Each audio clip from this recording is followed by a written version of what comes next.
बैठिए। और जो समय आवंटित था उससे ज्यादा सभी राजनीतिक दलों को दिया है। अब अगले विषय पर आपको हमेशा मौका दिया है, फिर देंगे आपको मौका। आज मैं माननीय गृह मंत्री जी से आग्रह करता हूं।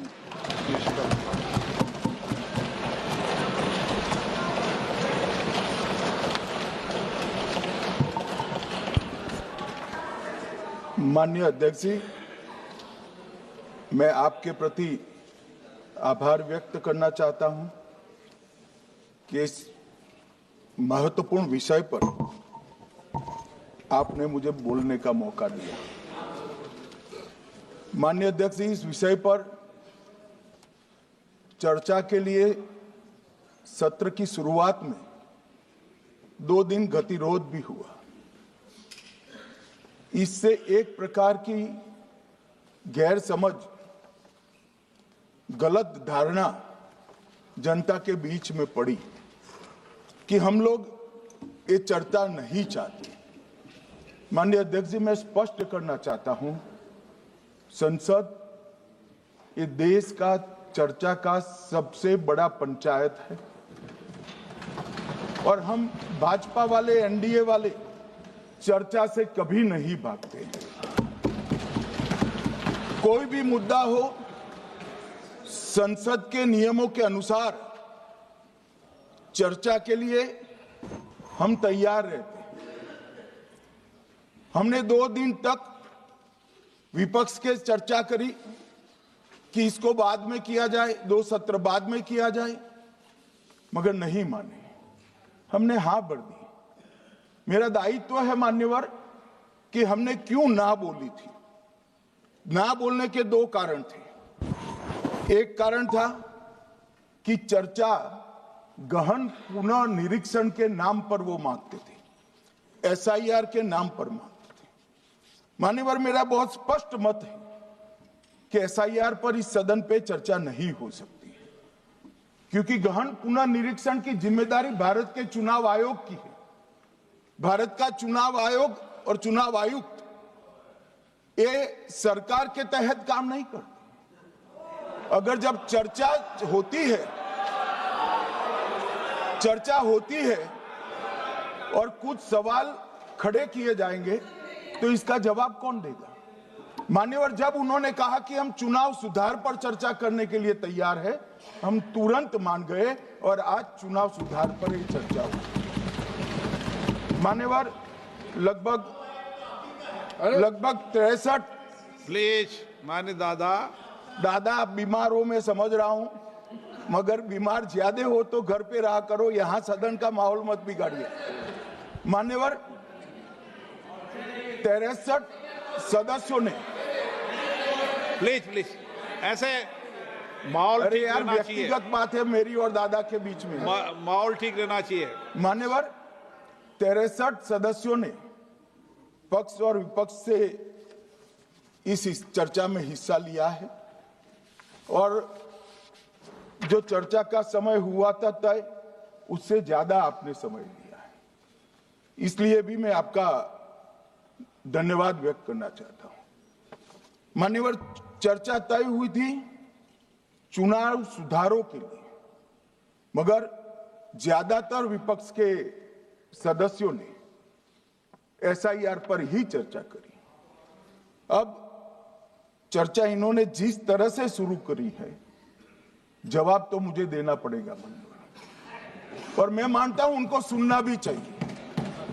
मान्यवर, इस एसआईआर पर, गहन पुनर्निरीक्षण पर एक तरफा 4 महीने से झूठ फैलाया और देश की जनता को गुमराह करने का प्रयास किया। और मेरा आग्रह है सदन के पक्ष और विपक्ष के सभी सदस्यों, मैंने एसआईआर की प्रक्रिया का, इससे जुड़े हुए संवैधानिक अनुबंधों का और भूतकाल में जो एसआईआर हुए वो सभी का गहन अभ्यास किया है। मैं आज आपके माध्यम से इस सदन को और सदन के माध्यम से पूरे देश की जनता को जो झूठ विशेषकर कांग्रेस पार्टी द्वारा फैलाया गया है, वो झूठ का मेरे तर्कों के हिसाब से जवाब देना चाहता हूं। आप बेटे बेटे ज्ञान मत दीजिए। मान्यवर, ये देश के संविधान में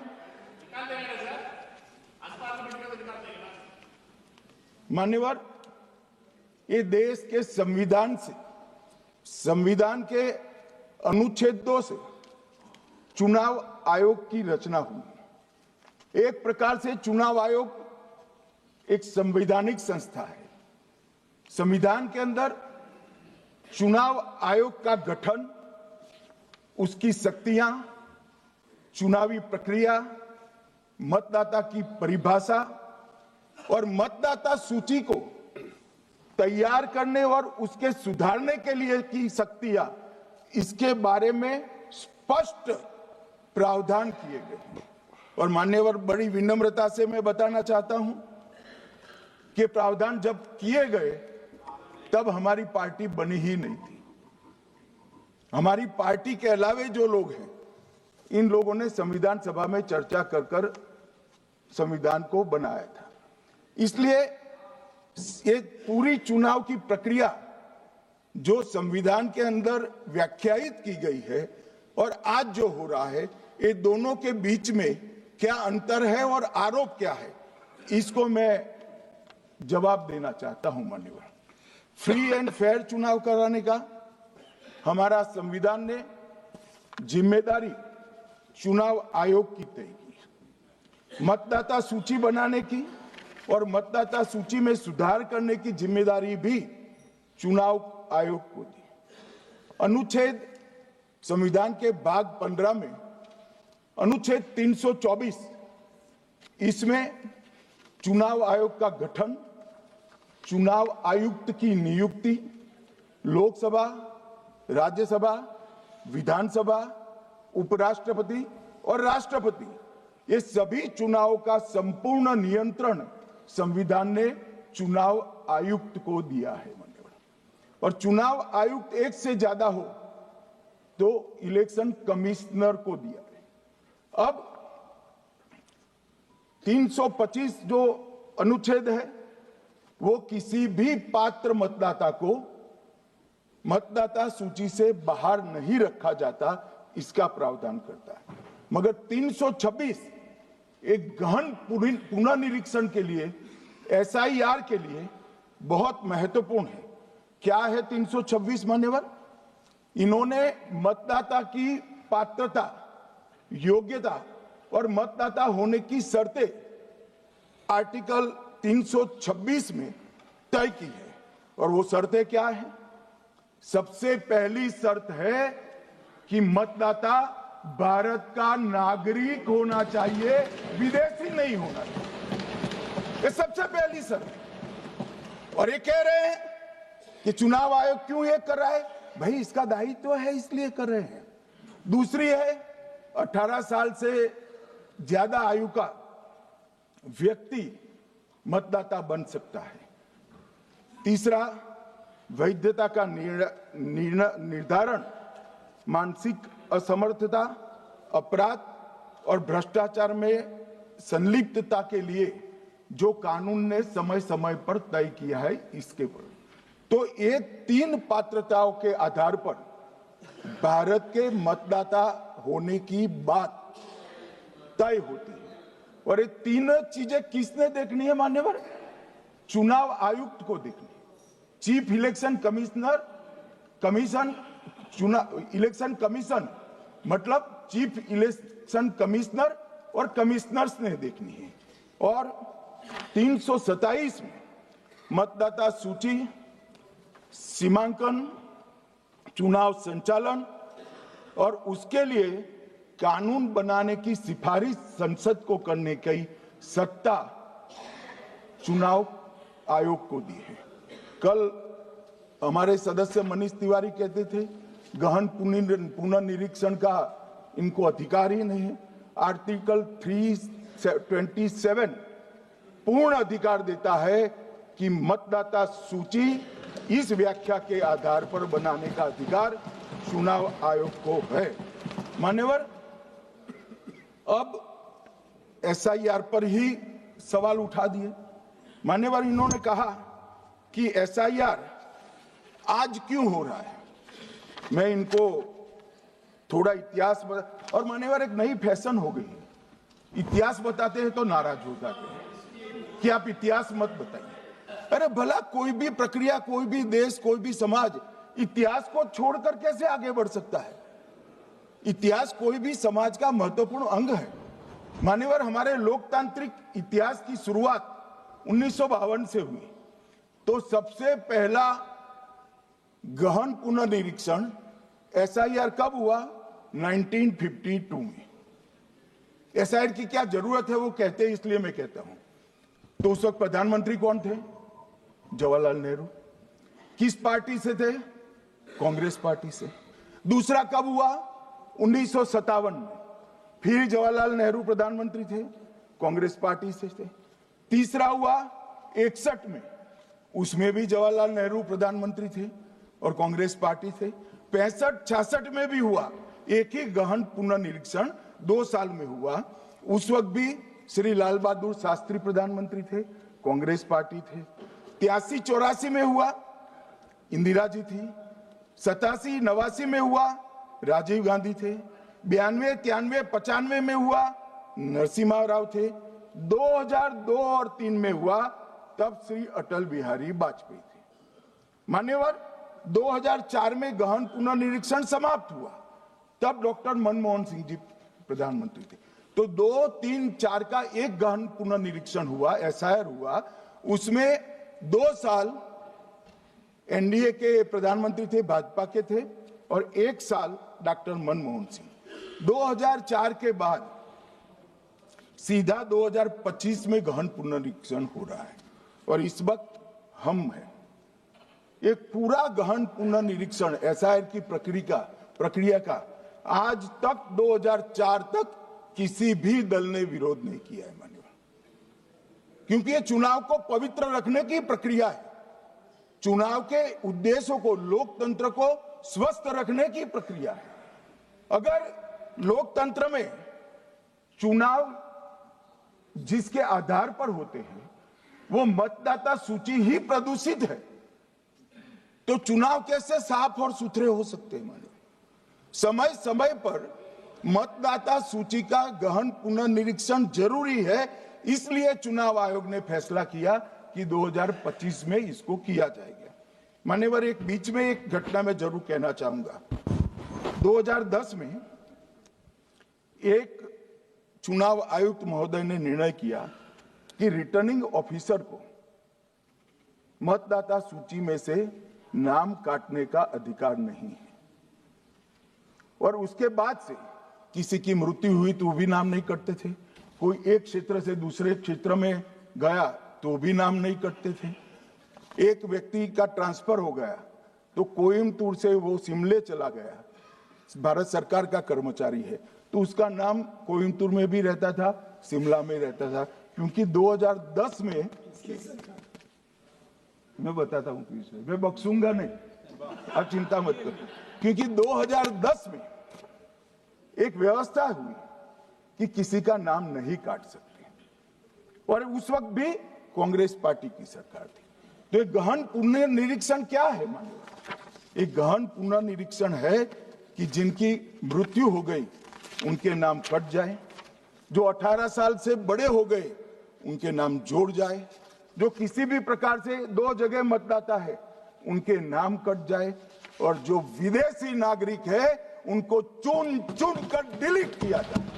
ये गहन पुनर्निरीक्षण। और मैं आज इस मंच से, आपके माध्यम से इस सदन को और देश की जनता को कहना चाहता हूं, क्या कोई भी देश का लोकतंत्र सुरक्षित रह सकता है जब देश का प्रधानमंत्री और राज्य का मुख्यमंत्री कौन हो वो घुसपैठिए तय करेंगे? मान्यवर, नहीं रह सकते। एक मतदाता का एक से ज्यादा जगह पर वोट होना चाहिए। मान्यवर, एक से ज्यादा जगह पे वोट होना चाहिए।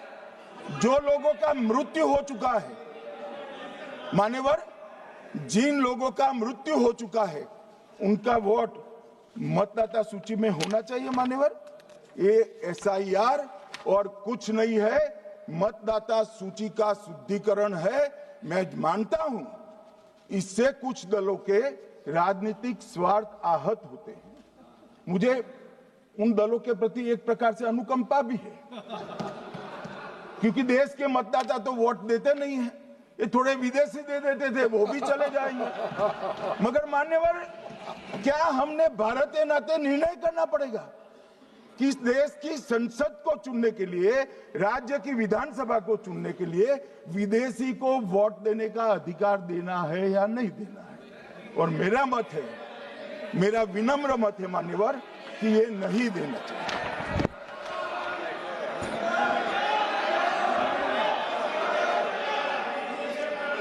दादा बैठ जाइए प्लीज प्लीज। मान्यवर,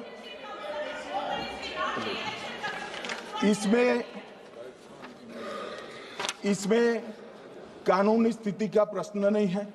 अभी सांसद महोदया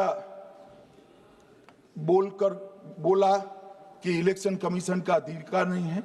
लाल बाबू हुसैन 1995 में एक वाद हुआ मान्यवर, भारत की सर्वोच्च अदालत तक वो वाद पहुंचा। लाल बाबू हुसैन बनाम मतदाता रजिस्ट्रेशन ऑफिसर 1995 में इसका जजमेंट आया और उसमें अदालत ने स्पष्ट कहा, देश की सर्वोच्च अदालत ने कहा, मैं नहीं कह रहा, जहां मतदाता का नाम दर्ज किया जाना है वहां रिटर्निंग ऑफिसर ये सुनिश्चित कर सकता है कि आवेदक भारत का नागरिक है या नहीं है। ये लोग जो कहते हैं इलेक्शन कमीशन कैसे तय करेगा, ये इनकी ड्यूटी है और ये हमारा निर्णय नहीं है, भारत की सर्वोच्च अदालत का निर्णय है और हम सब भारत की सर्वोच्च अदालत के निर्णय से बंधे हुए हैं। किसी को भी अगर वेरीफाई करना है तो लाल बाबू हुसैन बनाम मतदाता रजिस्ट्रेशन ऑफिसर 1995 का जजमेंट निकालकर मान्यवर दे दे। मान्यवर, विपक्ष के नेता राहुल गांधी जी ने 5 नवंबर 2025 को एक प्रेस कॉन्फ्रेंस में परमाणु बम फोड़ा। अब वो परमाणु बम के अंदर उन्होंने कहा कि हरियाणा में एक ही घर में 501 वोट पड़ गए। चुनाव आयोग ने इतनी स्पष्टता करी कि हाउस नंबर 265 कोई छोटा मकान नहीं है और 1 एकड़ का पुश्तैनी प्लॉट में अनेक परिवार बस रहे हैं, मगर वहां हर परिवार के घर का नंबर नहीं दिया गया है, इसलिए सब जगह हाउस नंबर 501 दिया गया और एक परिवार की तो 3 पीढ़ियां साथ में रह सकती है। और पुराने नंबर से ही जब हरियाणा में कांग्रेस की सरकार चुनी गई तब से ये नंबर इसी तरह से चल रहा है। ये ना कोई फर्जी घर है ना फर्जी वोटर है। मान्यवर, वोट चोरी का नैरेटिव बनाने के लिए मान्यवर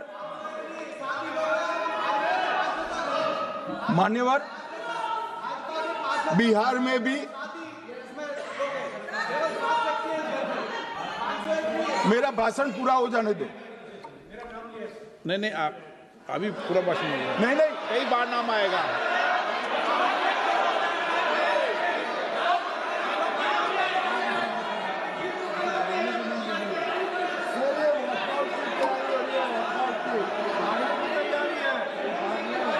माननीय सदस्य, 2 मिनट बैठिए, मैं कुछ बोलना चाहता हूं। 2 मिनट बैठिए, मैं एक मिनट। माननीय सदस्य, 1 मिनट। मान्यवर, मेरा विपक्ष के नेता से एक निवेदन है कि 2 मिनट सुन ले मुझे, बाद में उनको बोलने का मौका दीजिए। मान्यवर, 2 मिनट। मान्यवर, मेरा आपसे विनम्र निवेदन है, मैं आधी रात तक बैठने के लिए तैयार हूं, मुझे कोई आपत्ति नहीं। मेरा भाषण समाप्त हो जाए, अरे सुनिए ना भाई, सुनो ना, दो बड़े बोलते हैं तब बीच में नहीं बोलते। मान्यवर, मेरा भाषण समाप्त हो जाए। प्लीज प्लीज, नहीं। मान्यवर, मेरा भाषण समाप्त हो जाए बाद में, इसमें जितने भी मुद्दे विपक्ष के नेता खड़े करेंगे, मेरी मर्यादा में इसका जरूर जवाब दूंगा, मुझे कोई आपत्ति नहीं। मेरा विनंती इसलिए है मान्यवर,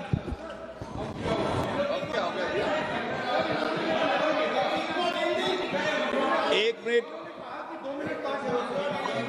उनको पूरी बात करने दें। हाँ हाँ,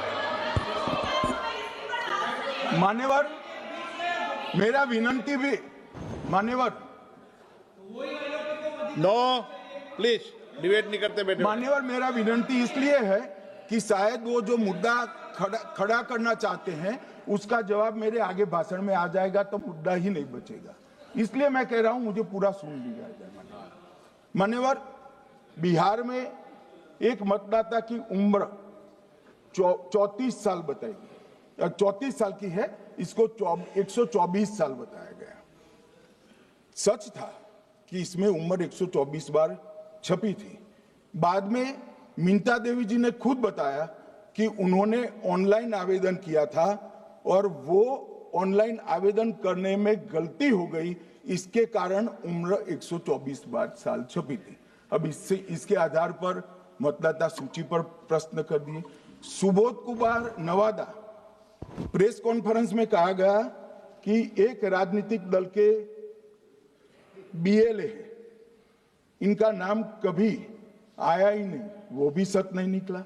रंजू देवी रोहतास, उनको कहा कि एक कार्यकर्ता, उन्होंने बाद में रंजू देवी जी ने स्टेटमेंट दिया, जबरन बुलाकर उनकी वोटर लिस्ट से नाम काट लिया गया, ऐसा आरोप हुआ।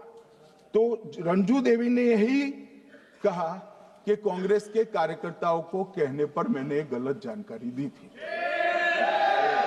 मान्यवर, ये जो प्रेस कॉन्फ्रेंस हुई और उसने जिस प्रकार का देश में माहौल बनाया, चलो ये तो मैंने आरोप जो लगाए थे और सत्य क्या है कहा, मगर मैं विपक्ष के नेता ने जो प्रेस कॉन्फ्रेंस में कहा कि मतदाता सूची ठीक नहीं है, इसको सुधार करना चाहिए, तो भाई गहन पुनर्निरीक्षण क्या है, एसआईआर क्या है, मतदाता सूची का सुधार करने की प्रक्रिया है, और वो कर रहे हैं तो भी विरोध कर रहे हैं, पुरानी मतदाता सूची कर रहे हैं तो भी विरोध कर रहे हैं।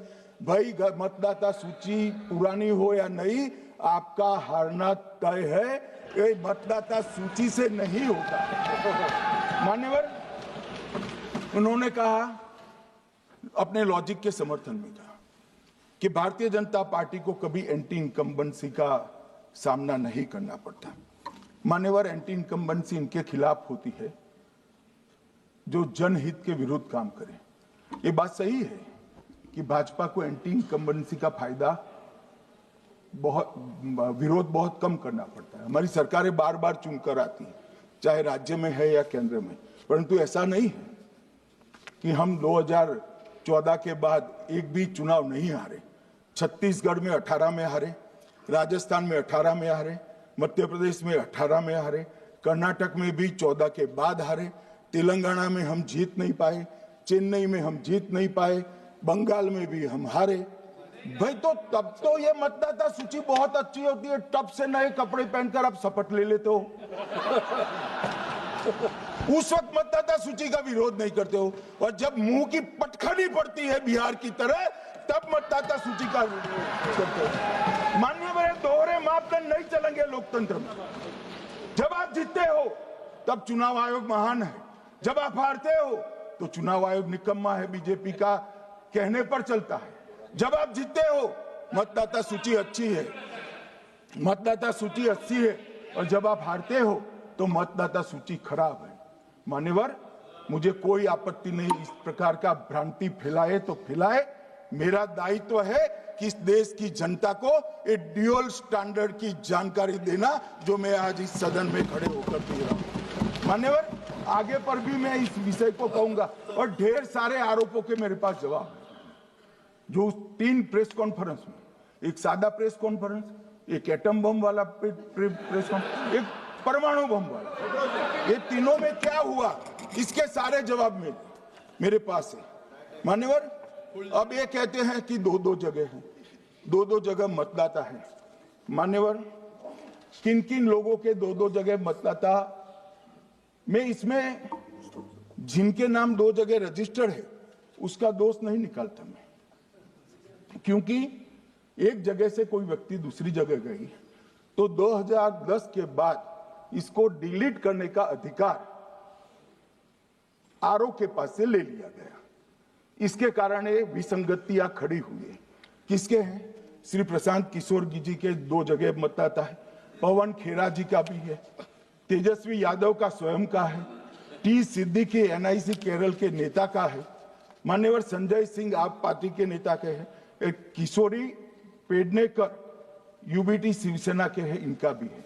मान्यवर, सामान्य गलतियां हैं, क्योंकि एक नियम आ गया, जिसका जब वोट काटने का जिसका अधिकार है उसको रोक लिया गया, तो आरओ वोट काट नहीं सकता था, इसलिए 2 जगह रह गए।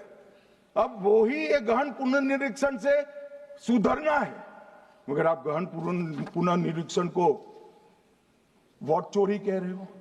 मान्यवर, वोट चोरी किसको कहते हैं वो मैं बताना चाहता हूं, और हमारे यहाँ कुछ परिवार ऐसे हैं जो पूछते नहीं वोट चोरी करते। अच्छा, बोलिए आप। हाँ, बोले आप, बोले। हाँ, बोले आप, बोले। स्पीकर सर, मेरा कल एक सवाल था, जो हिंदुस्तान के इतिहास में पहली बार डिसीजन लिया गया कि इलेक्शन कमिश्नर्स को फुल फुल इम्यूनिटी दी जाएगी। ठीक है, ये है ना, इसका जवाब इसका पीछ मैं खत्म नहीं किया सर। इसके पीछे जो थिंकिंग थी वो हमें सबसे पहले बताएं। ठीक है। दूसरी बात, नहीं, हरियाणा की जहां इन्होंने बात की, इन्होंने एक उदाहरण लिया, वहां पर अनेक उदाहरण हैं। वो भी आपने दिया था ना, 19 वो भी आपने दिया था, इसलिए दिया वो भी। 19 लाख वहां पे फेक लोग, वो उदाहरण आपने दिया था, इसलिए उसका जवाब दिया। और ये भी हमें बता दीजिए, actually let us have a debate on my press conference. Yes. Let us go. Yes. Let us have very good idea. Let us have a debate on my press conference. Okay. Amit Shah ji, I challenge you to have a debate on the 3 press conferences. Yes. Please.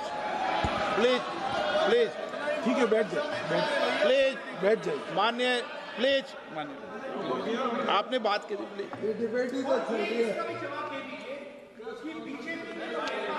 Uttar Pradesh में और हरियाणा में दोनों चुनाव में vote कैसे दे रहे हैं? Please ये भी जवाब दे दीजिए।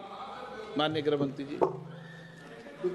मान्यवर, पहली बात मैं स्पष्ट करना चाहता हूं, मैं 30 साल से विधानसभा और संसद में जनप्रतिनिधि के रूप में चुनकर आता हूं। मुझे लंबा अनुभव है संसदीय प्रणाली का। विपक्ष के नेता महोदय कहते हैं कि पहले मेरी बात का आप जवाब दीजिए, मैं सुनना चाहता हूं। आपकी मुनसफी से संसद नहीं चलेगी, मेरे आप बोलने का क्रम मैं तय करूंगा, इस तरह से नहीं चलेगी संसद। मान्यवर, उनको धैर्य रखना चाहिए, मेरा जवाब सुनने का। इनकी एक बात का जवाब मैं दूंगा, मगर मेरे भाषण का क्रम वो तय नहीं कर सकते, मैं करूंगा, क्योंकि मैं बोल रहा हूं।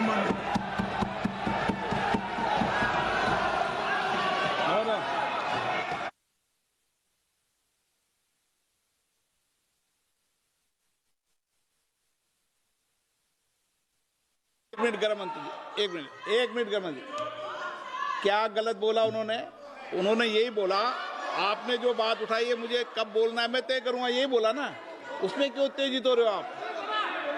हाँ, आपके 2-2 मिनट में खड़े होने से थोड़ी जवाब देते रहेंगे। नो, माननीय गृह मंत्री, नहीं होगा। मैं आपको फिर मौका दूंगा, फिर मैं मौका दूंगा आपको, मौका दूंगा आपको। आप बोलिए, हाँ बोलिए सर, ये बोलिए। आपने अगर अमित शाह जी का रिस्पांस देखा तो ये कंप्लीटली डिफेंसिव रिस्पांस है। ये घबराया हुआ रिस्पांस है, ये डरा हुआ रिस्पांस है। अब सुनिए पूरी बात, प्लीज मानिए। नो, सच्चा रिस्पांस नहीं है। माननीय गृह मंत्री जी, मान्यवर आपके चेहरे पर बैठो मान्यवर आपके चेहरे पर चिंता की लकीरें मैं देख रहा हूं कि मैं क्या बोलूंगा। मैं उनके उकसावे में नहीं आऊंगा, मैं मेरे विषय पर बोलूंगा। मान्यवर, मैंने इतना ही कहा कि मैं मेरे भाषण का क्रम मैं तय करूंगा। मेरे भाषण का पहले क्या बोलना, बाद में क्या बोलना, मैं तय करूंगा। और मैं मानता हूं कि हर एक वक्ता का ये अधिकार है, उनका भी है, मेरा भी है। कल वो बोल रहे तो हम ऐसा थोड़ी ना बोले आप झूठ क्यों बोल रहे हो। हम नहीं बोले, नहीं बोल सकते साहब। वो माननीय विपक्ष के नेता है, वो बोल सकते अपना भाषण। मान्यवर, और मैंने तो ये भी कहा मेरा पूरा भाषण छूट कर कुछ बच जाता है तो आप पूछिएगा, मैं जवाब दूंगा। मगर अब धैर्य भी चाहिए और सुनना भी चाहिए, दोनों चीजें करनी पड़ती है। मान्यवर, वोट चोरी का कोहराम बचा। मैं वोट चोरी किसको कहते हैं वो बताना चाहता हूं। वोट चोरी के 3 आयाम हैं। एक तो मतदाता नहीं है, मतलब योग्यता नहीं है, और आप वोटर बन जाते हो तो वोट चोरी माना जाएगा। दूसरा, आप गलत प्रकार से चुनाव जीतते हो तो वोट चोरी माना जाएगा। और तीसरा, जनादेश को डिफाई करते हो, मतलब वोट के विपरीत आप कोई पद प्राप्त कर लेते हो तो भी एक प्रकार से वोट चोरी होता है। अरे सुनो ना, क्यों जल्दबाजी करते हो मानिकम, क्यों? अब मैं 3 वोट चोरी की घटनाएं बताना चाहता हूं। सबसे पहली घटना हुई आजादी के बाद देश का प्रधानमंत्री तय करना था। तय कौन करना था? तो उस वक्त के जितने प्रांत थे इसके कांग्रेस के अध्यक्षों ने, उनके एक एक वोट से तय होना था। अब 28 वोट श्री सरदार पटेल को मिले और 2 वोट जवाहरलाल नेहरू जी को मिले।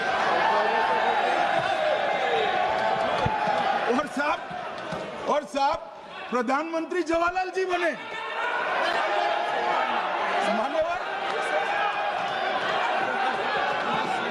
मान्यवर,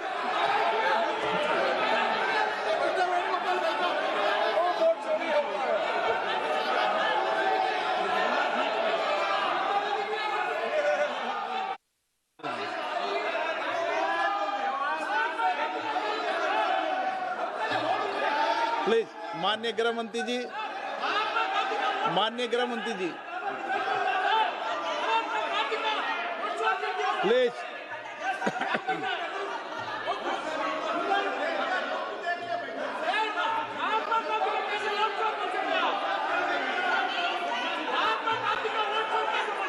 बैठो बैठो, बैठिए माने, प्लीज प्लीज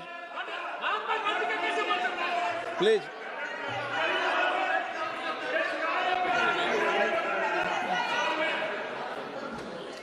मान्यवर, दूसरी, प्लीज बैठिए बैठिए माननीय सदस्य, प्लीज, हर बार नहीं उठते, बैठिए। मान्यवर, दूसरे प्रकार की वोट चोरी और नैतिक तरीके से चुनाव जीतना, ऐसी वोट चोरी भी भूतकाल में एक बार हुई थी। श्रीमती इंदिरा गांधी रायबरेली से चुनी गई। इलाहाबाद हाईकोर्ट में श्री राजनारायण पहुंचे कि चुनाव नियमों के अनुसार नहीं हुआ। इलाहाबाद हाईकोर्ट ने ये तय कर दिया कि श्रीमती गांधी ने उचित तरीके से चुनाव नहीं जीता है, हम इसको रद्द कर देते। मान्यवर, ये भी वोट चोरी थी, बहुत बड़ी वोट चोरी थी। और उसके बाद में क्या हुआ? उसके बाद में वो वोट चोरी को ढकने के लिए संसद में कानून लाए कि प्रधानमंत्री के खिलाफ कोई केस ही नहीं हो सकता। मैं विपक्ष के नेता को कहना चाहता हूं, इम्यूनिटी की बात आप चुनाव आयोग की पूछ रहे हैं, इसका तो मैं जवाब दूंगा, इसका मैं जवाब दूंगा इम्यूनिटी का, मगर ये इम्यूनिटी जो श्रीमती गांधी ने दी थी, इसके लिए आपका क्या कहना है? और उन्होंने तो स्वयं के लिए ले ली। उनका आरोप है। ऐसे नहीं चलता मान्यवर, आप जब बोले, जब 5-5 मिनट में उठेंगे क्या? ये मान्यवर, उनका आरोप है। आप भी बोले, आप भी बोले, आप भी बोले। 9 गलत, 1-1 मिनट में सदस्य नहीं उठेगा ना। मान्यवर, उनका आरोप है कि सरकार ने बनाया तो लोकतंत्र ने बनाया, तो जो उस समय का केस था वो बताया है, आगे का तो बताया। माननीय मोदी जी को भी सब लोगों ने प्रधानमंत्री बनाया है भाई, आपकी कृपा से नहीं बने हैं। मान्यवर,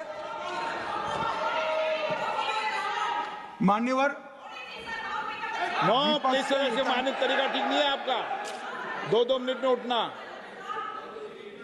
मान्यवर, विपक्ष के नेता ने कहा कि आपने चुनाव आयुक्तों को इम्यूनिटी दी। इनका आरोप सत्य नहीं है, मैं इसकी बात बाद में करता हूं, परंतु हमने तो चलो मानो चुनाव आयुक्त को इम्यूनिटी दी, श्रीमती गांधी ने तो अपने आप को इम्यूनिटी दी थी। और फिर जब ये संवैधानिक सुधार के वायरस चैलेंज हुए, तो वो केस जीतने के लिए 2, 3 और 4 नंबर के सर्वोच्च न्यायालय के जज को बाईपास कर चौथे नंबर के जज को चीफ जस्टिस बनाया और वहां केस भी जीत लिया।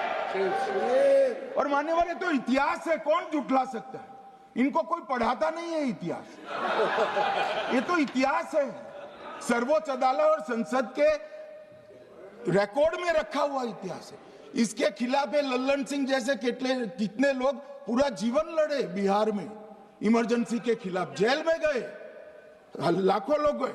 और तीसरी वोट चोरी कहना चाहता हूं, तीसरी वोट चोरी का प्रकार मैंने बताया था कि योग्यता नहीं है और मतदाता बन जाना। अभी अभी एक वाद पहुंचा है, वाद मतलब डिस्प्यूट पहुंचा है दिल्ली की सिविल अदालत में। उसमें डिस्प्यूट ये है कि सोनिया गांधी जी इस देश की नागरिक बनने से पहले मतदाता बने।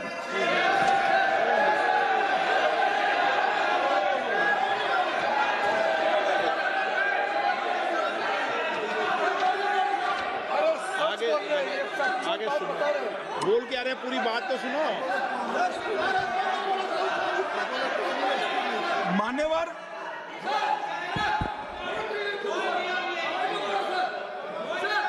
मान्यवर, मैंने इतना ही कहा है कि अदालत में केस चल रहा है जो फैक्चुअल है।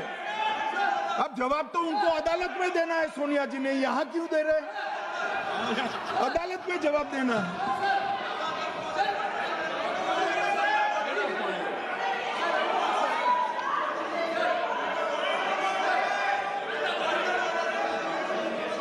बीच के भाषण में पॉइंट ऑफ ऑर्डर नहीं होता। नहीं है सर, बुलाइए सर। मुझे याद है जो माननीय सदस्य नहीं है, ये 352 ये रहा, 352 टेबल पे रहता है, मुझे जवान याद है 352। Home Minister is speaking about an issue which is pending in the court. Actually, what happened is, Rostam in the court, some senior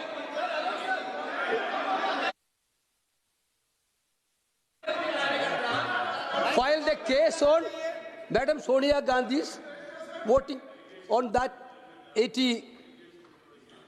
Sir, that Ross Avenue Court dismissed that case without, there is no substance in that case. After the same person given an appeal. Gandhi not even voted in that election. I am challenging Home Minister. Okay. Sonia Gandhi not even voted that election. Can you prove it? Can you prove it? Sir, misleading statement a Home Minister doing. Sir, you are. What is this, sir? एक minute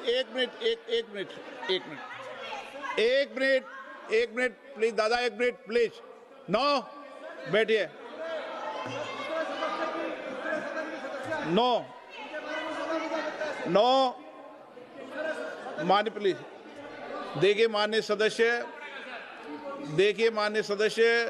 2 दिन से मैं चर्चा को सुन रहा हूं और 2 दिन से चर्चा को सुन रहा हूं और 352 आपने भी पढ़ा है, मैंने भी पढ़ा है, ठीक है ना। कई बार इधर से भी उधर से भी इस विषय को कई बार बोला गया है। जब डिबेट चलती है उसके संदर्भ में कई विषयों को बोला जाता है, ठीक है ना। और इसीलिए सुनिए बात, माननीय गृह मंत्री जी ने, आपने आधी बात सुनकर हर 2-2 मिनट में उठने लगोगे, ऐसे चर्चा नहीं होती।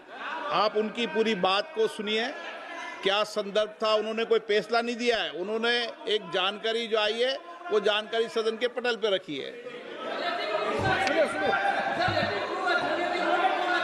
अब मुझे सुनिए तो, अब आपने एक मुद्दा खड़ा किया, मुझे जवाब तो देने दीजिए। मान्यवर, मैंने कुछ ऐसा नहीं कहा, मैंने सिर्फ इतना कहा है कि एक वाद दायर हुआ है दिल्ली की अदालत में, मैंने कोई कंक्लूजन नहीं कहा। मैंने कहा कंक्लूजन का, मैंने कोई कंक्लूजन नहीं कहा। कंक्लूजन तो जब उनका नोटिस का जवाब वो दे देगी तब अदालत देगी, तब फिर से बताऊंगा मैं। मगर अभी तो मैंने सिर्फ इतना कहा है कि वहां एक केस रजिस्टर्ड हुआ है जिसमें श्रीमती गांधी को नोटिस इश्यू किया है। इसमें इतने लाल पीले होने की जरूरत क्या है? मान्यवर, हम सबका साझा दायित्व है, हम भी विपक्ष में बैठे, हम चुनाव जितने जीते हैं इससे ज्यादा हारे हैं। हम लोगों का तो एक प्रकार से पौना जिंदगी ही विपक्ष में ही चला गया, चाहे राज्य हो या केंद्र हो।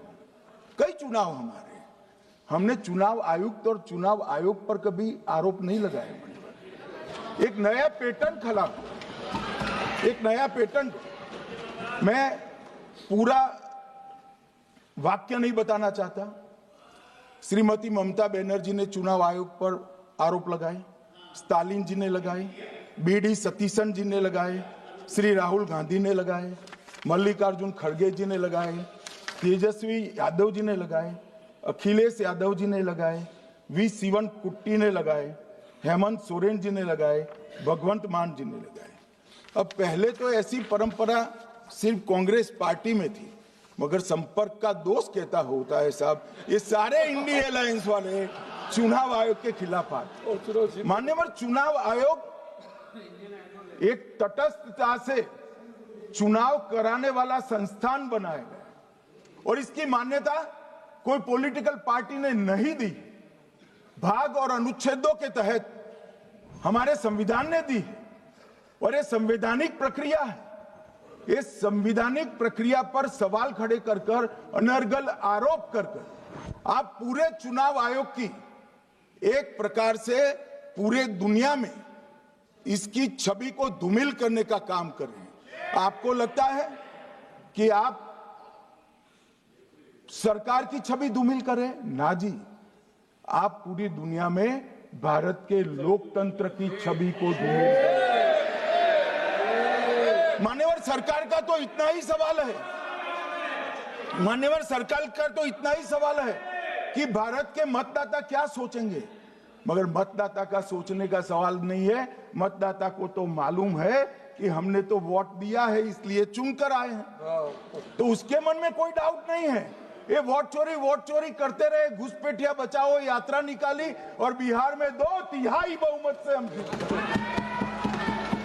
मान्यवर, ये जो नई परंपरा शुरू हुई कि देश के अंदर चुनाव न जीते तो चुनाव आयोग को बदनाम करो, चुनाव प्रक्रिया को बदनाम करो, मतदाता सूची को बदनाम करो, ये हमारे लोकतंत्र का भला नहीं करेगी। यही आयुक्त के तहत, यही सरकार के होते हुए आप कई चुनाव जीते, हम कुछ नहीं बोले, हम पार्टी में बैठकर इसकी मीमांसा की, मगर ये लोग चुनाव आयोग पर।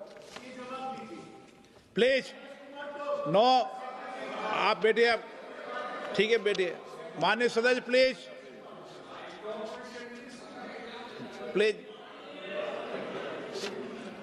मान्यवर, मैं थोड़ी स्पष्टता के लिए आंकड़ा देना चाहता हूं।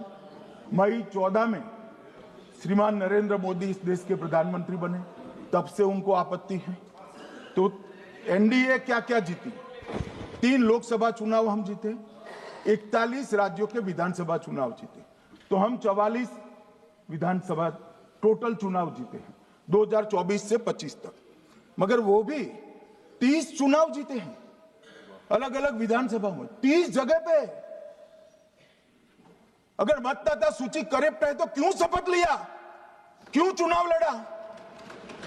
आप बताइए देश की जनता को। आप लोग यहाँ कैसे पहुंचे? श्री राहुल गांधी जहां से चुनकर आए थे, वो वायनाड की मतदाता सूची में भी मेरी पार्टी ने प्रेस कॉन्फ्रेंस कर इसी प्रकार की डिस्क्रिपेंसी को बताया है। इसका जवाब नहीं देते। हमने अमेठी का भी बताया है, इसका जवाब नहीं देते हैं। मान्यवर, एक चुनाव की मतदाता सूची में जो थोड़ी बहुत गलतियां हैं, उसको वो लोग मुद्दा बनाते हैं चुनाव हारने का। चुनाव हारने का कारण है नहीं, मैं अंत में बताऊंगा क्यों हारते हो चुनाव, मैं बताऊंगा मान्यवर अंत। परंतु फिर भी चलो मान ले कि मतदाता सूची ठीक नहीं है, तो गहन पुनर्निरीक्षण का मतलब ही ये है कि मतदाता सूची को सुधारने की प्रक्रिया। अब इसमें आपके बीएलए सहयोग नहीं करते हैं, आप उसका बहिष्कार का ऐलान करते हो, आपकी राज्य सरकारें जहां है वो मदद कम करती हैं, तो कैसे मतदाता सूची का शुद्धिकरण होगा? जो आपकी डिमांड है वो ही चुनाव आयोग कर रहा है। आपकी डिमांड है कि मतदाता सूची ठीक हो, वो चुनाव आयोग कर रहा है। मगर हुआ क्या है मान्यवर मालूम है? इनको अब अगर प्रेस में कोई पत्रकार उनको पसंद ना आए ऐसा सवाल पूछते हैं तो तुम बीजेपी के एजेंट हो ऐसा कहते हैं। मान्यवर, सवाल जो भी हो उसको लेना चाहिए। मान्यवर, पत्रकार कभी बीजेपी का एजेंट नहीं होता है। मगर आप अगर ऐसा मानते हो कि लोकतंत्र में आपको पसंद आए ऐसे ही सवाल पत्रकार पूछे, तो ये नहीं हो सकता। इमरजेंसी नहीं है भाई, इमरजेंसी नहीं है। मान्यवर, एक प्रेस में कोई सवाल पूछता है तो कहते हैं बीजेपी के एजेंट हो।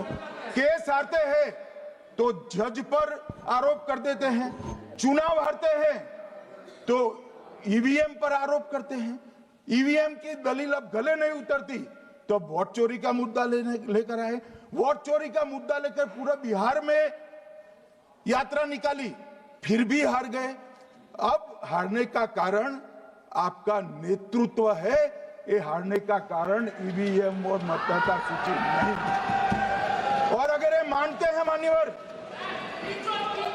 अगर ये मानते हैं कि इनको कोई पूछने वाला नहीं है, भगवान करे मैं गलत पड़ जाऊं, कांग्रेस के कार्यकर्ता इनका हिसाब मांगेंगे। एक दिन कांग्रेस के कार्यकर्ता इनका हिसाब मांगेंगे कि इतने चुनाव कैसे हार गए। मान्यवर, कोई जज आजादी के इतने साल में नहीं हुआ है मान्यवर कि कोई जज एक जजमेंट दे तो जज के खिलाफ इंपीचमेंट लेकर आते हैं। अपनी वोट बैंक को एड्रेस करने के लिए इंपीचमेंट लेकर आते हैं मान्यवर। और ये सारे ने तो साइन कर दिया, साथ ही साथ उद्धव जी ने भी साइन कर दिया। उद्धव जी, जजमेंट क्या है? एक पहाड़ी पर मान्यता है कि हाँ सबसे ऊपर दिया जलाया जाए। मान्यवर, एक वोट बैंक को संभालने के लिए एक हाईकोर्ट के जज के सामने इंपीचमेंट लेकर आए हैं। देश की जनता उनको मदद नहीं करे।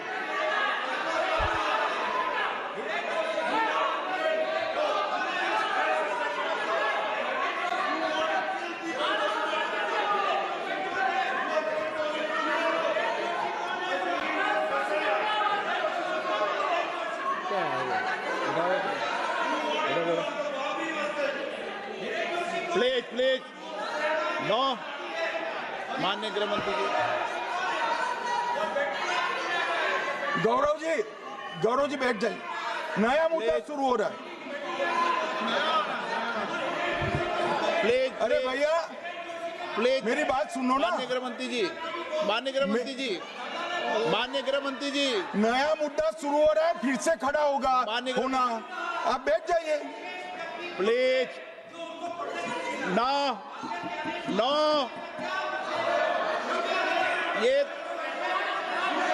ये तरीका no no. Manickam ji please बैठिए। नो, ये तरीका ठीक नहीं है। प्लीज बैठे बैठे बैठे। हर आपको ज्यादा समस्या है क्या हर 2 मिनट में खड़े होने की? हर 2 मिनट में खड़े होने की समस्या है क्या आपको लोगों? बैठिए, ऐसे नहीं चलेगा। मान्यवर, 2014 के बाद अरे दादा ये भी बैठ गए, अब बैठ जाओ। मान्यवर, 2014 के बाद हारने की परंपरा शुरू हुई। हारने की परंपरा शुरू होने के बाद हाँ जीते ही है, मगर हारने की भी परंपरा हुई है। मान्यवर, हारने की परंपरा शुरू करने के बाद इन्होंने सबसे पहले ईवीएम को निशाना बनाया। आज मैं आपके माध्यम से सदन को और सदन के माध्यम से देश की जनता को बताना चाहता हूं, ईवीएम कौन लेकर आया इस देश में? मान्यवर, कौन लेकर आया? 15 मार्च 1989 को जब राजीव गांधी इस देश के प्रधानमंत्री थे, तब ईवीएम लाने का कानूनी बदलाव किया गया था। अब राजीव गांधी के ईवीएम के कानून का भी विरोध कर रहे हैं। मान्यवर, इसके बाद में अरे सुनो ना क्या प्रक्रिया हुई।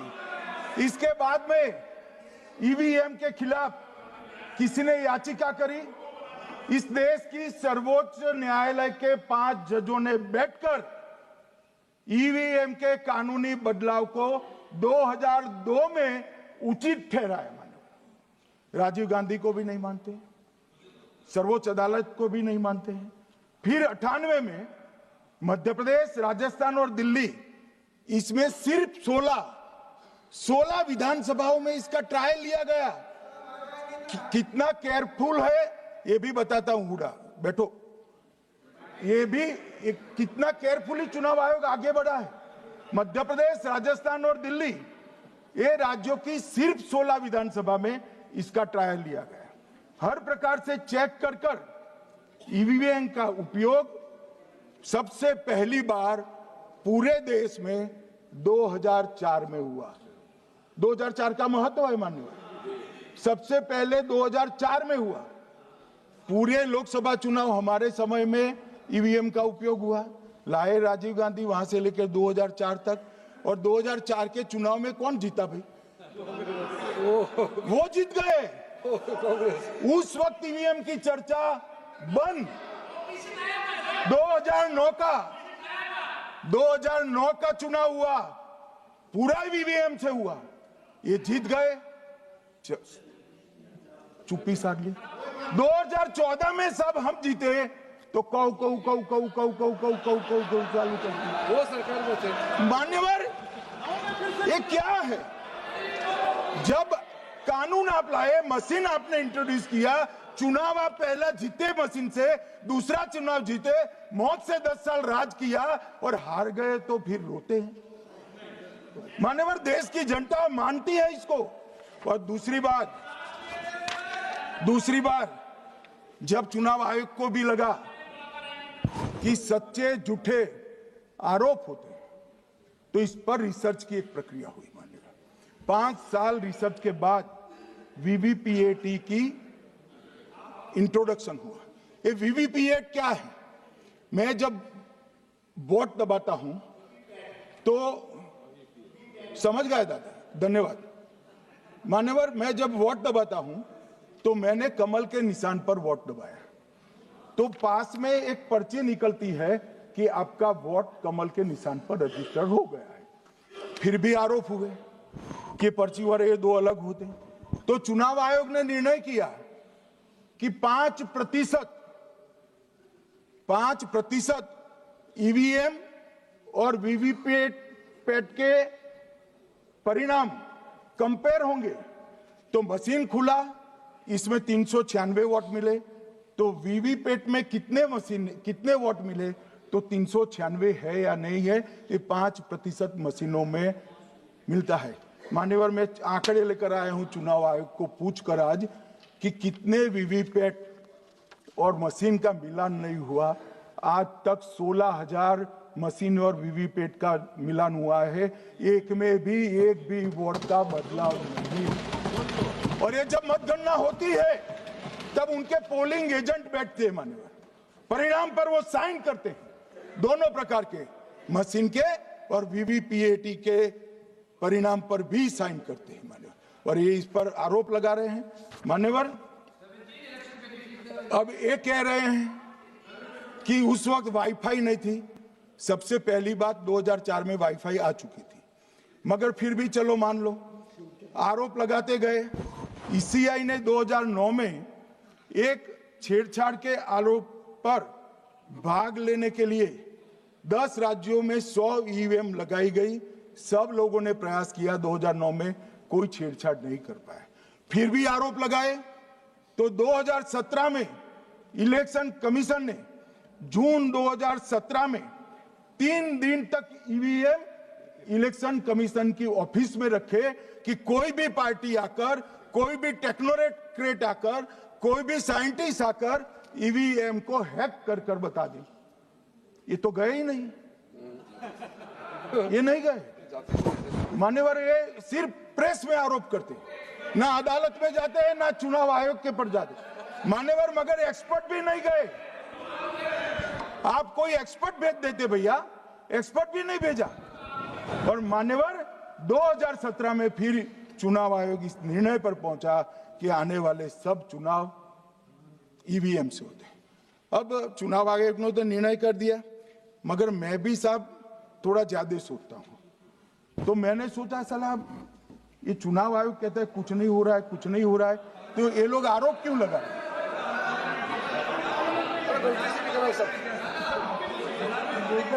मान्यवर, मेरे शब्द कोई ऐसे हो तो काट दीजिए। काट दिया राहुल जी। मान्यवर, मैंने सोचा कि भाई कुछ गलती नहीं है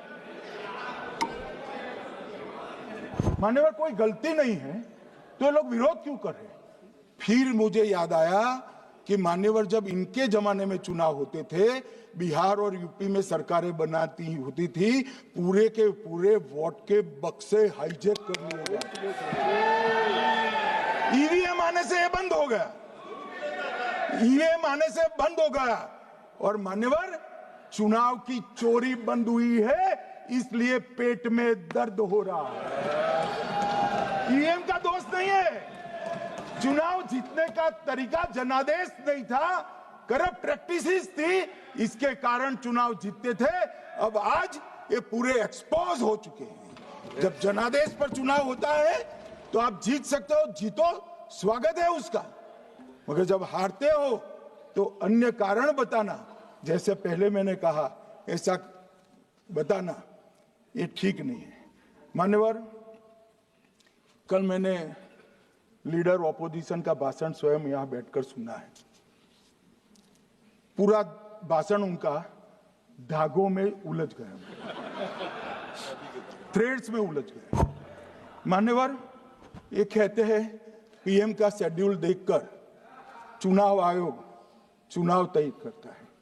मेरा सभी सांसद महोदय से करबद्ध निवेदन है कि चुनाव होने के पहले के 1 महीने पीएम का शेड्यूल, और पीएम को लगभग 24 और 16 कितना होता है, 40 महीना हो गया। इसमें से किसी भी 1 महीने का शेड्यूल दिखाओ। पीएम की गति ही इतनी है, कोई भी महीना उठाओगे तो इतने ही प्रवास करते हैं। मान्यवर, इसको चुनाव का कोई लेन देन नहीं है।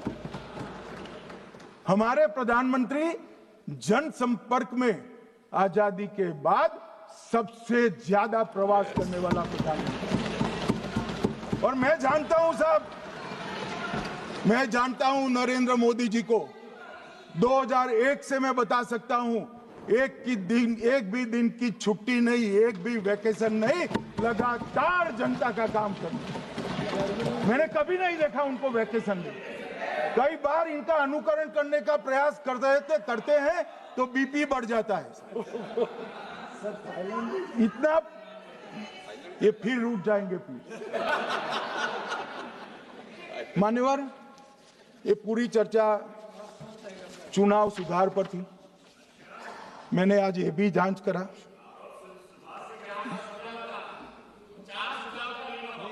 सुनो ना, जरा धैर्य रखो भाई। मान्यवर, मैंने आज सुबह चुनाव आयोग के वहां जांच कराई।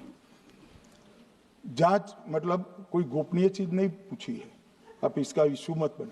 मैंने ये पूछा कि चुनाव सुधार के लिए मई 2014 के बाद कौन सी पार्टी से कितने आवेदन आपको मिले, क्योंकि चुनाव सुधार जो करना है इसकी प्रक्रिया क्या है। चुनाव सुधार सभी राजनीतिक दलों के साथ चर्चा कर चुनाव आयोग भारत सरकार के विधि मंत्रालय को भेजता है और विधि मंत्रालय इसका कानून बनाकर संसद के सामने रखता है। ये प्रक्रिया है। तो मैंने सोचा कि इतना बड़ा हो हल्ला हुआ तो ढेर सारे चुनाव सुधार कांग्रेस पार्टी ने दिए होंगे, तो मैं जरा उसका पूछा कर दूं, लगे हाथ तो इसकी भी बात कर लूं। इसमें गोपनीय क्या है? तो मैंने पूछा तो साहब मुझे एक रहस्य मालूम पड़ा कि आज तक मई 2014 से चुनाव आयोग को एक भी चुनाव सुधार का सुझाव कांग्रेस पार्टी से नहीं मिला। मान्यवर,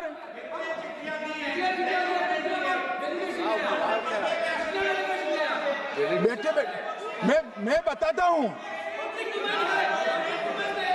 मान्यवर, मैं जवाब पूछोगे क्या?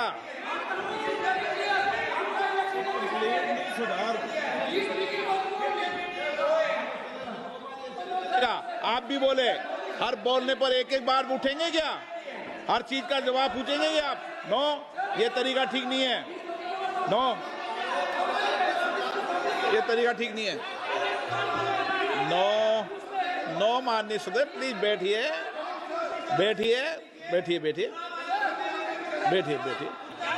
बैठिए। अच्छी परंपरा रखें। ओके।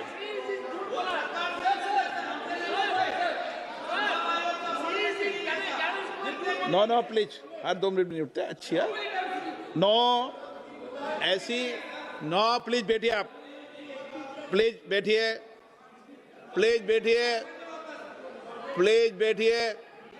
सुनिए, प्लीज बैठिए।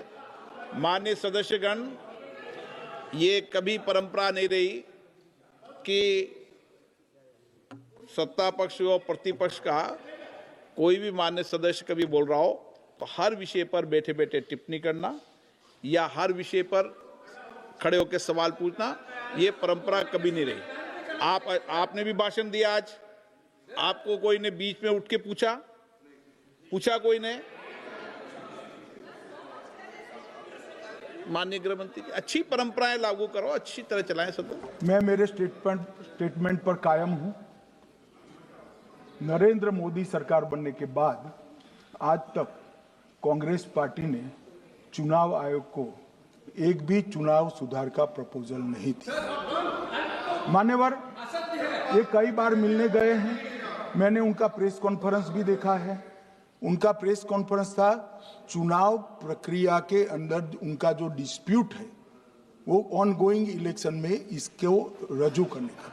चुनाव सुधार जो होता है, चुनाव के पहले चुनाव के नियम जो तय होते हैं, इसके लिए सभी दलों को बाकायदा पत्र लिखा जाता है और कोई मांगे तो उसको समय भी देना पड़ता है। ये दो अलग चीज है। माननीय गृह मंत्री, मान्यवर, एक मिनट गृह मंत्री। माननीय सदस्यगण, सदन का समय माननीय गृह मंत्री जी के वक्तव्य की समाप्ति तक बढ़ाया जाता है। माननीय गृह मंत्री जी। मान्यवर, कर विपक्ष के नेता ने 3 सवाल पूछे थे और 4 सुझाव दिए थे। पहला सवाल था मुख्य न्यायाधीश को चुनाव आयोग चयन समिति से बाहर क्यों निकाला गया, पहला सवाल था। दूसरा सवाल था दिसंबर 2003 में कानून बदलकर चुनाव आयोग को पूर्ण प्रतिरक्षा क्यों दी गई। और तीसरा शार्प क्वेश्चन था सीसीटीवी फुटेज 45 दिन में नष्ट करने का कानून क्यों लाए। कानून नहीं लाए हैं, सर्कुलर चुनाव आयोग ने इश्यू किया है, मगर ठीक है, हार्द मैं समझ रहा हूं ये क्यों कर रहे हैं। ये 3 इसके जवाब थे। मान्यवर, मैं इसमें से सबसे पहले सवाल का जवाब देना चाहता हूं। मान्यवर, मुझे पूरा सुनकर जरा आप आपत्ति लीजिएगा, क्योंकि मैं बताऊंगा तो पास से ही, मगर वर्तमान का भी जवाब दूंगा। मान्यवर, 73 वर्ष तक इस देश में चुनाव आयोग की नियुक्ति का कोई कानून ही नहीं था। माननीय सभी सदस्य ध्यान से मुझे सुने, 73 साल तक इस देश में चुनाव आयोग की नियुक्ति का कोई कानून नहीं था। नियुक्ति प्रधानमंत्री सीधी कर देते थे। और मान्यवर, मैं आज ये पूरे देश को बताना चाहता हूं कि टोटल अब तक जितने चुनाव आयुक्त हुए और जितने मुख्य चुनाव आयुक्त और चुनाव आयुक्त, ये सभी इसी प्रकार से हुए। अब 2003 के कानून पर मैं बाद में आता हूं। 1950 से 1989 चुनाव आयोग एक सदस्यीय था। प्रावधान क्या था? कोई कानून नहीं था। प्रधानमंत्री जी फाइल भेजते थे राष्ट्रपति जी को और राष्ट्रपति जी नोटिफिकेशन बाहर नहीं करते। तो भाई उस वक्त बरोबर चुनाव था, सबसे अच्छा था। नहीं, मैं ये नहीं पूछता नियुक्ति की प्रक्रिया। मान्यवर, पूरा उनका 55 साल प्रधानमंत्री जी ने ही चुनाव आयुक्त को नियुक्त किया, तब तक कोई सवाल नहीं था। और नरेंद्र मोदी करते हैं तो उन पर सवाल उठाते हैं, मगर हमने तो ऐसा भी नहीं किया। मान्यवर, फिर 89 से 91, जब 89 में चुनाव आयुक्त उनकी सुनते नहीं थे, तो पहली बार उस पर ब्रेक लगाने के लिए चुनाव आयोग को बहुसदस्यीय बनाया गया। ये बिहार के चुनाव के कारण ही हुआ, परंतु वो भी प्रधानमंत्री की फाइल से ही अपॉइंट होते हैं। और मान्यवर, 21 चुनाव आयुक्त, कमिश्नर और मुख्य चुनाव आयुक्त, और 21 और 29 इस प्रकार से हुए जिसमें कोई प्रधानमंत्री जी ही रखते थे। कांग्रेस पार्टी ने ही ये परंपरा बनाई थी, कानून भी कांग्रेस पार्टी ने बनाया था। मगर आज आरोप करना है इसलिए आपने चुनाव चोरी कर लिया, चुनाव चोरी कर लिया, चुनाव चोरी के कहने से कुछ नहीं होता। जनता हमको सुनती है भाई, और हम जवाब भी देते। मान्यवर, ये 50 से लेकर 2023 तक कोई कानून नहीं। बाद में 2023 में एक अनूप वरणवाल बनाम भारत सरकार मुकदमा हुआ। उसमें सुप्रीम कोर्ट ने कहा कि भाई चुनाव आयुक्त की नियुक्ति थोड़ी पारदर्शी होनी चाहिए। सुझावी था, ऑर्डर नहीं था। हमारे सॉलिसिटर जनरल ने वहां कंसेंट दी, तो उन्होंने कहा कि भाई हमें कानून बनाने में थोड़ी देर लगेगी और हमें इस पर कंसल्टेशन भी करना पड़ेगा, चुनाव आयोग से भी करना पड़ेगा। तो उन्होंने कहा ठीक है, अगर आप सहमत हैं, मैं जजमेंट और आर्गुमेंट पढ़कर अगर आप सहमत हैं तो जब तक कानून नहीं बनता, चीफ जस्टिस ऑफ इंडिया की अध्यक्षता में एक कमेटी बने और प्रधानमंत्री और विपक्ष के नेता इसके मेंबर। हमें कोई आपत्ति नहीं थी, हमने हाँ बोला साहब। और विपक्ष के नेता भी थे, प्रधानमंत्री थे और सीजे। 2023 में कानून बन गया। कानून क्या बना? विपक्ष के नेता, प्रधानमंत्री तय करेंगे, वो एक मंत्री और स्वयं प्रधानमंत्री, ये 3 लोग बैठकर चर्चा कर मेरिट्स में चुनाव आयुक्त और मुख्य चुनाव आयुक्त की नियुक्ति करेंगे। मान्यवर, हमारे टाइम में तो और पारदर्शी, ये कह रहे हैं हमारा तो 33% ही हिस्सा है। वही 33% तो है ना, हमारा तो हिस्सा ही नहीं था। और मान्यवर, मैं रिकॉर्ड से बताता हूं, 2012 में सीयूसी की नियुक्ति होनी थी। अडवाणी जी ने सुझाव दिया लिखकर कि एक प्रणाली बना जाए, नहीं बनाया और बीएस संपत जी को सीधा चुनाव आयुक्त बना दिया।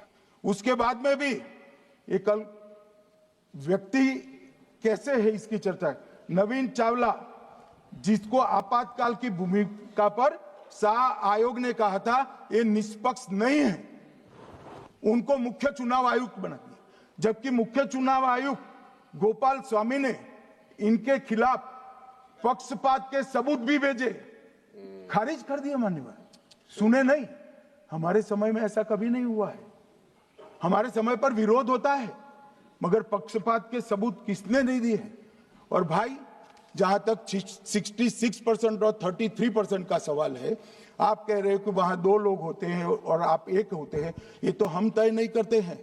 140 करोड़ की जनता तय करती है कौन 66 होगा और कौन 33। यहां कौन बैठेगा वो तो 140 करोड़ लोग तय करते हैं, वो आपके लिए तय करोगे तो आप 66 हो जाओगे, मगर आप तो 100 रख कर गए थे, हमने उसको 33 दे दिया। मान्यवर ये क्या सवाल उठाते, और वो समझते हैं कि मैं बोलता हूं तो बस ये ब्रह्म वाक्य होगा। ऐसे नहीं होता है मान्यवर, हर चीज के तर्क होते हैं। इनका जो भाषण तैयार करते हैं वो भी ठीक से नहीं करते, रिसर्च नहीं करते। मान्यवर, इन्होंने सीसीटीवी फुटेज 45 दिन में इलेक्शन कमीशन ने नष्ट करने का निर्णय किया, इस पर आपत्ति उठाई। मान्यवर, जन प्रतिनिधित्व अधिनियम 1951 की धारा 81 में एक प्रावधान है। प्रावधान क्या है? उम्मीदवार चुने जाने के बाद 45 दिन में चुनाव याचिका दायर कर सकते हैं। 45 दिन के बाद इसको कोई चुनौती नहीं दे सकता। ये नियम 1991 में बना, तब उस वक्त सीसीटीवी फुटेज नहीं था। सीसीटीवी फुटेज बाद में चुनाव आयोग ने एक सर्कुलर से रूल्स में बदलाव कर ऐड किया। अब किया क्या है चुनाव आयोग ने? सीसीटीवी फुटेज का जो रिकॉर्ड है उसको जन प्रतिनिधित्व अधिनियम की 1951 की धारा 81 के साथ संरक्षित किया है, मतलब अलाइन किया है कि 45 दिन के बाद कोई डिस्प्यूट की प्रोविजन ही नहीं है एक्ट में, तो 45 दिन के बाद ये सीसीटीवी फुटेज क्यों रखना चाहिए? अब इतनी सादी समझ नहीं है सब, मैं क्या कर सकता हूं? सब समझ के कोई इंजेक्शन नहीं होते जो भड़ाम से दे दिया। मान्यवर, ये धारा 81 1951 से है, मगर पहले पर्चियों से होते थे तो पर्ची के लिए थी। अब सीसीटीवी फुटेज का कैमरा आ गया तो सीसीटीवी फुटेज ऐड कर दिया। मान्यवर, उन्होंने कहा, और इस वक्त जब सीसीटीवी फुटेज जब प्रक्रिया में ऐड किया, तब स्पष्ट चुनाव आयोग ने कहा था कि सीसीटीवी रिकॉर्डिंग संवैधानिक दस्तावेज नहीं है, ये आंतरिक प्रबंधन है। किस चीज का आंतरिक प्रबंधन?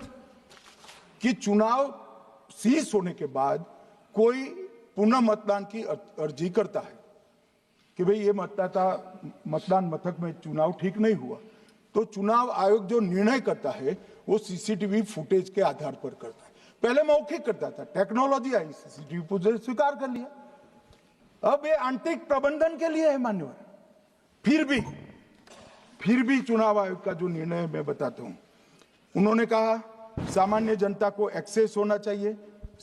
रूल्स बनाया गया है, सामान्य व्यक्ति सीसीटीवी फुटेज उच्च न्यायालय में जाकर 45 दिन के अंदर ऑर्डर करा सकता है। अब ये कहेंगे 45 दिन में जजमेंट नहीं आएगा, मगर उच्च न्यायालय इतना ऑर्डर कर सकता है कि ये सीसीटीवी फुटेज आप डिस्ट्रॉय मत करना।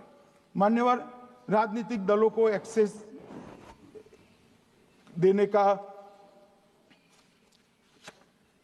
उन्होंने प्रावधान करा है, तो वो चुनाव को चैलेंज करे राजनीतिक दल 45 दिन के अंदर। ऑटोमेटिक जो चुनाव चैलेंज होता है मान्यवर, उसका सीसीटीवी फुटेज नियमों से हम चुनाव आयोग रिजर्व कर देता है। मान्यवर, ये प्रक्रिया कुछ पढ़ते नहीं। इसके बाद पॉलिटिकल एजेंटों को एक्सेस होनी चाहिए। पॉलिटिकल एजेंट भी मान्यवर हाईकोर्ट से इसको प्राप्त कर सकता है। अब करते कुछ नहीं, एक भी ना हाईकोर्ट में अर्जी करी, ना चुनाव आयोग में करी, और सीसीटीवी फुटेज का बहाना लेकर बोलने लगे। अब इतने लाखों बूथों का सीसीटीवी फुटेज हर नागरिक मांगने लगा कोई कारण के बगैर, तो किस प्रकार से चुनाव आयोग दे सकते हैं? किस प्रकार से दे सकते हैं? यहां हुआ क्या है, सब प्राप्त करना चाहते हैं वो प्रेस कॉन्फ्रेंस करना। उनको लगता है कि मेरी प्रेस कॉन्फ्रेंस ये संवैधानिक प्रावधान के तहत होती है। ऐसा नहीं होता है। वे प्रेस कॉन्फ्रेंस जो करते हो जिन मुद्दों का, इसकी लीक कर अर्जी दे दो, टपक से मिल जाएगी सारी दिख, मगर अर्जी नहीं करते, कोर्ट में नहीं जाते हैं, चुनाव आयोग में नहीं जाते हैं, और चुनाव चोरी हो गया, चुनाव चोरी हो गया, चुनाव चोरी हो गया करते। मान्यवर, ऐसे नहीं चलेगा। इस देश को, लोकतंत्र को आप धूमिल नहीं कर सकते, और सबने सीखना चाहिए, और भाषण ढंग से तैयार करने का भी सीखना चाहिए। मान्यवर,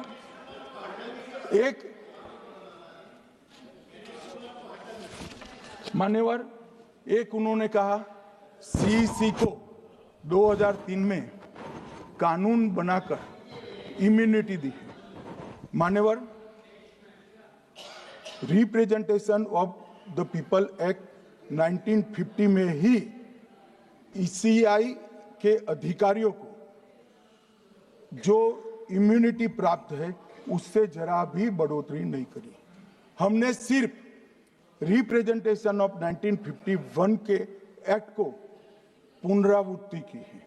मान्यवर, आरपीए एक्ट की धारा 32 और आरपीए एक्ट 51 के सुधार की धारा 146C कहती है कि चुनाव आयोग के कोई भी अधिकारी जिसमें इलेक्शन कमिश्नर आ जाते हैं, इस पर कोई मुकदमा चुनाव प्रक्रिया के लिए नहीं चल सकता। ये प्रावधान है मान्यवर, और वो प्रावधान को 23 के कानून में इसको भी हमने संरेखित किया है मान्यवर। इतने सारे वकीलों को राज्यसभा दे रखी है, भगवान जाने क्या करते हैं सर, अपने नेता को ब्रीफ भी नहीं करते। मान्यवर, ये वाक्य आप निकाल सकते हैं, ये वाक्य निकाल सकते हैं। मान्यवर,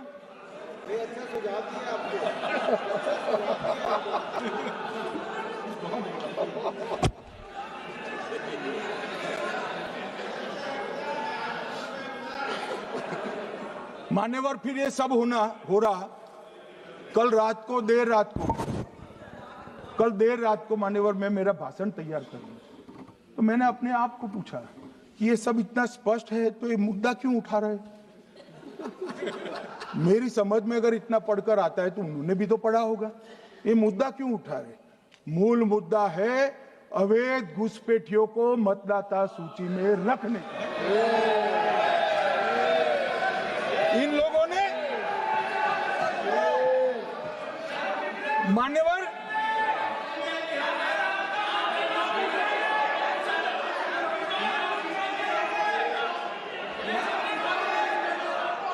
माननीय सदस्य, आपका भाषण भी सबने शांति से पूर्ण सुना है, आप भी सुनने की सामर्थ्य रखो।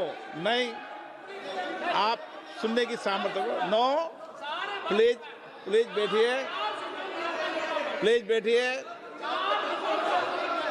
सुनो, पूरा भाषण सुनो। आप जब बोलते हैं तो इधर भी सुनते हैं, आप भी इधर भी बोलते हैं, इधर सुने। इलेक्शन रिजल्ट के लिए बात बोलना सर।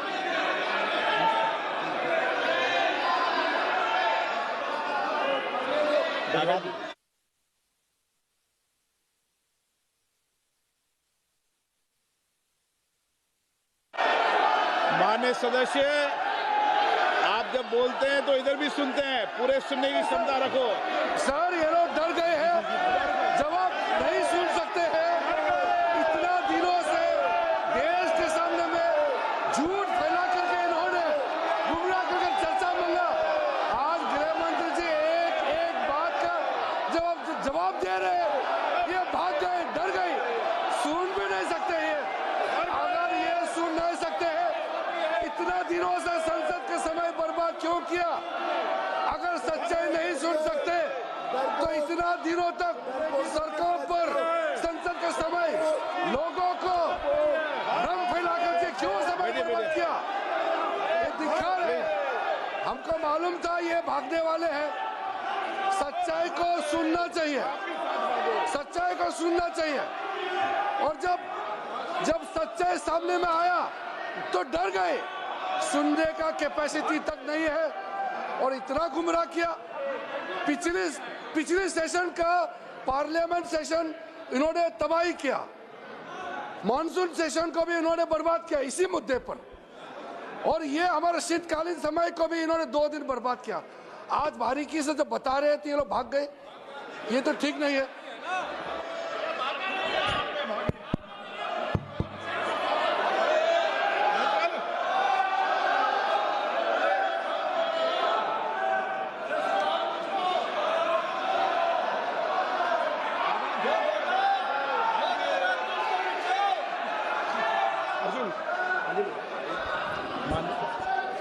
मान्यवर, ये 200 बार भी बहसकार करेंगे, एक भी अवैध घुसपैठियों को इस देश में हम वोट नहीं देंगे।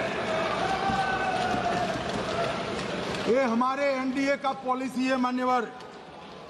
डिटेक्ट मतलब ढूंढो, डिलीट करो, मतदाता सूची में नाम काटो और उनको डिपोर्ट करो। हम संवैधानिक प्रक्रिया कर डिटेक्ट, डिलीट और डिपोर्ट ये पूरा करेंगे। ये क्यों सदन छोड़कर भाग गए?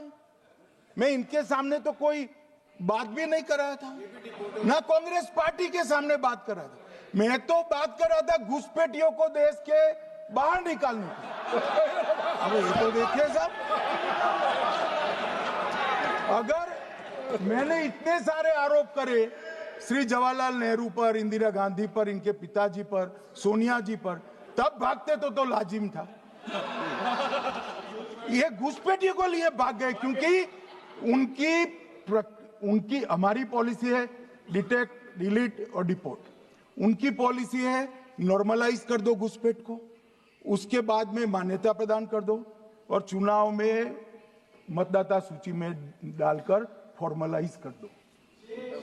मगर साहब ये लंबे समय तक नहीं चलना। मैं मेरे मन से मानता हूं, मेरे पार्टी के सिद्धांत तो है ही, मगर मैं मानता हूं कि जनसांख्यिकी में इतना बड़ा परिवर्तन देश के लिए बहुत बड़ा खतरा है। यह देश एक बार जनसांख्यिकी के आधार पर बढ़ चुका है और हम नहीं चाहते कि आने वाली पीढ़ी ये देश के भी बंटवारे दिखे। इसलिए ये बहुत जरूरी है कि इस देश से घुसपैठ को रोकना पड़ेगा। मान्यवर, ये कहते हैं कि घुसपैठ हो रही है, भारत सरकार की जिम्मेदारी नहीं है। मान्यवर, मैं आज बताना चाहता हूं, घुसपैठ हो रही है भारत बांग्लादेश की सीमा से। वहां पर कुल 2216 किलोमीटर बॉर्डर है, इसमें से 1653 किलोमीटर बॉर्डर बन चुकी है। अब 563 कहां बाकी रही है मान्यवर मालूम है? केवल और केवल एक राज्य बंगाल।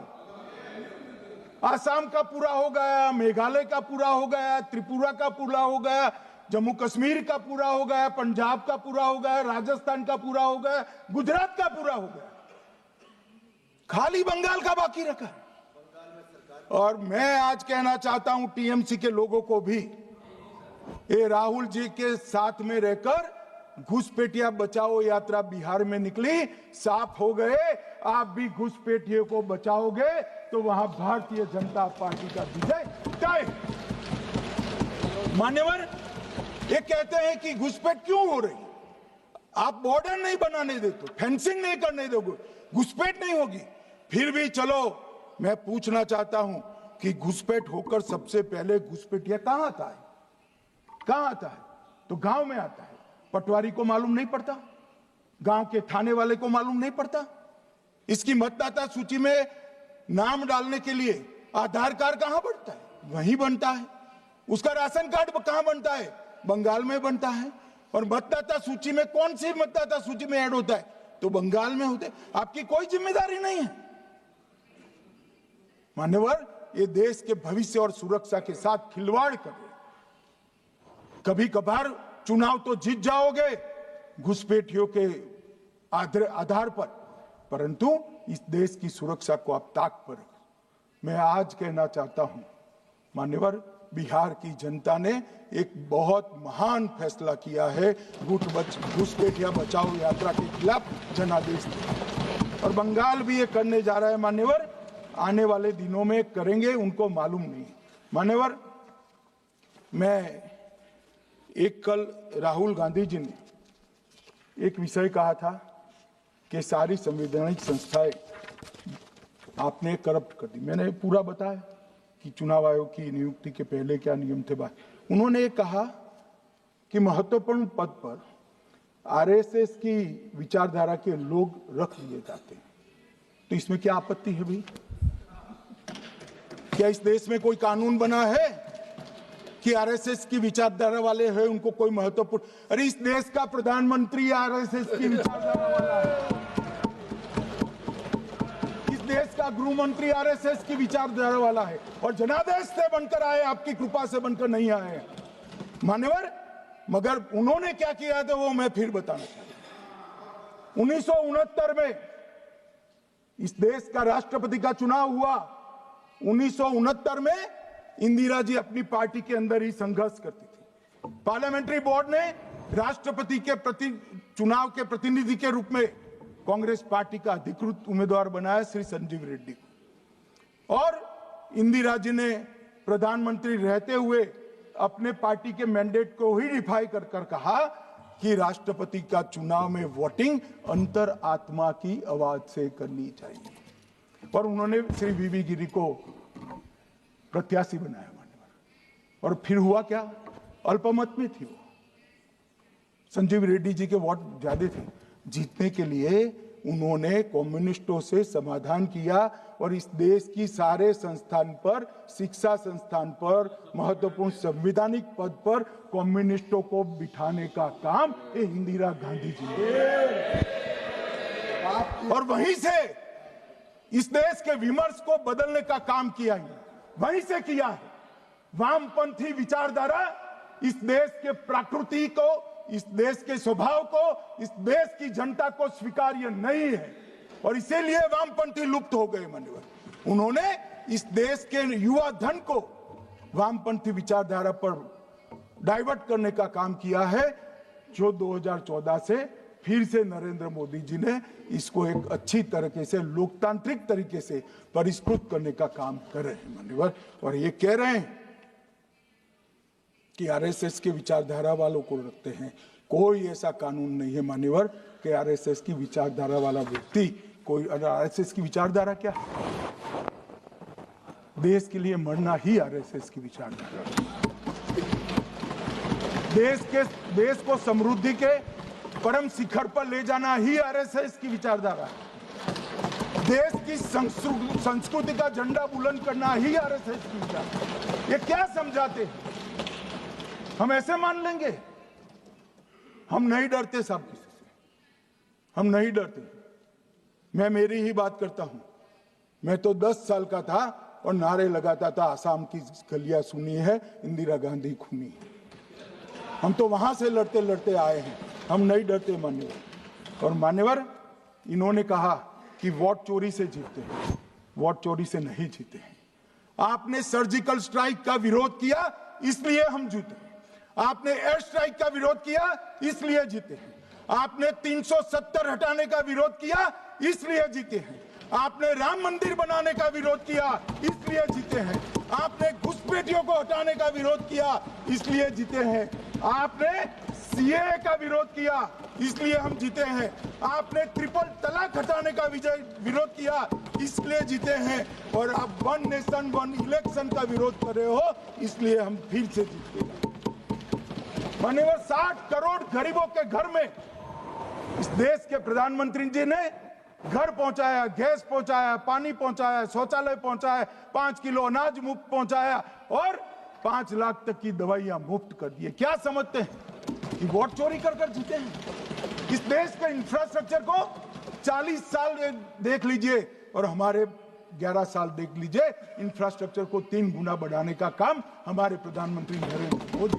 और और इसलिए जनता हमें जिताती है। और मैं तो अभी भी कहना चाहता हूं, चले गए हैं मान्यवर, मैं अभी भी कहना चाहता हूं, यार कांग्रेस पार्टी तुझे टिकट तो देती नहीं है। मान्यवर, मैं अभी भी कहना चाहता हूं, एसआईआर का विरोध करोगे तो बिहार की जगह बंगाल और तमिलनाडु में भी साफ। मान्यवर, इस 140 करोड़ की जनता का जनादेश ईश्वर का आदेश होता है। हमारे यहाँ तो कहते हैं ना कि जनता ही जनार्दन है, तो जनता का फैसला श्री कृष्ण का फैसला होता है, जनार्दन का फैसला। और वो जनता के फैसले को ये लोग वोट चोरी इस तरह की भाषा का प्रयोग करते हैं।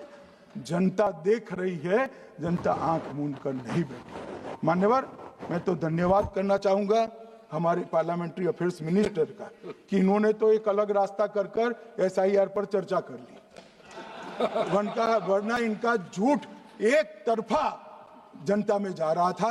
आज आपने भी मुझे इतना विपुल मात्रा में समय दिया, जरूरत पड़ी वहां प्रोटेक्शन भी दिया, मुझे संरक्षण दिया, इसलिए मैं आपका भी धन्यवाद करना चाहता हूं।